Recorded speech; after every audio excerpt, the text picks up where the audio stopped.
morning. Hope everybody's doing well this morning. Today is March 20th in our devotional. It's already getting close to the end of March. But today it says, dedicated to God.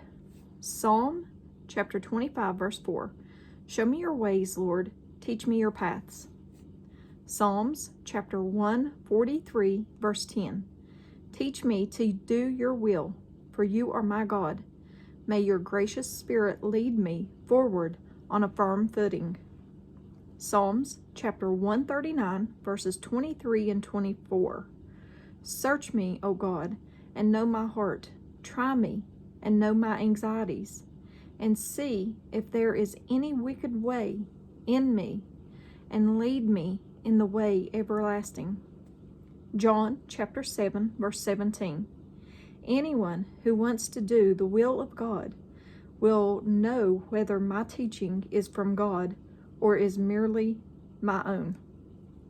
Hebrews chapter 11, verse 6. Without faith, it is impossible to please God, because anyone who comes to him must believe that he exists and that he rewards those who earnestly seek him. 2 Timothy chapter 1, verse 9. For God saved us and called us to live a holy life. And Exodus chapter 31, verse 15. You have 6 days each week for ordinary work, but the seventh day must be a Sabbath day of complete rest, a holy day dedicated to the Lord. And at the bottom it says, is a dedicated life to the Lord possible, and how do I measure it? You may need to ask yourself, how important is God to me? The ideal priority list says that God is first, but if you have to be honest, it looks somewhat different.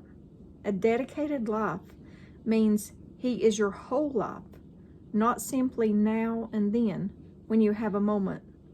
At every opportunity you live your relationship with Him, and you and your abilities are at His disposal.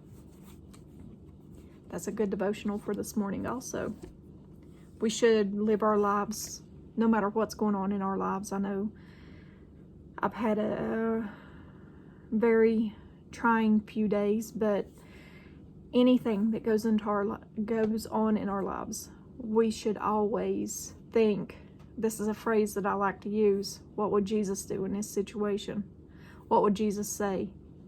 Is what I'm thinking or what comes out of my mouth something that Jesus would say or do?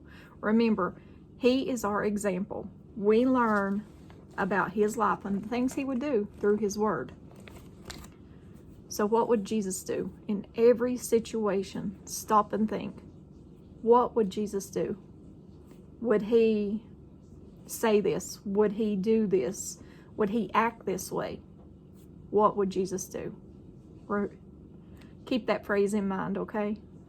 Believe me, it's something that's helped me through every situation that I've went through. Especially, I've used that phrase at least for a year or so now, and it's something that really sticks with me and really helps. Someone attacks you, someone cusses at you or something, think about, what would Jesus say in response to this? What would Jesus act this way? What would Jesus say back to this person? That helps a lot.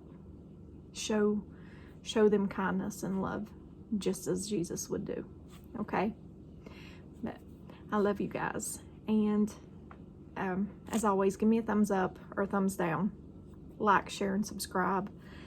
I'm going to try to start getting more regular videos and teachings like I did before out to you all. I'm going to try my best.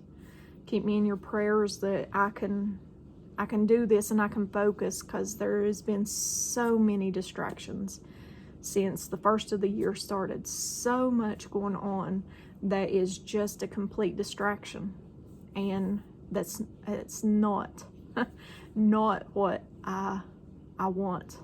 And I know it's just an attack from the enemy trying to stop me. So you all just keep me in your prayers and my family, and I love you guys. And as always, if I don't see you in the next video, I hope to see you in heaven.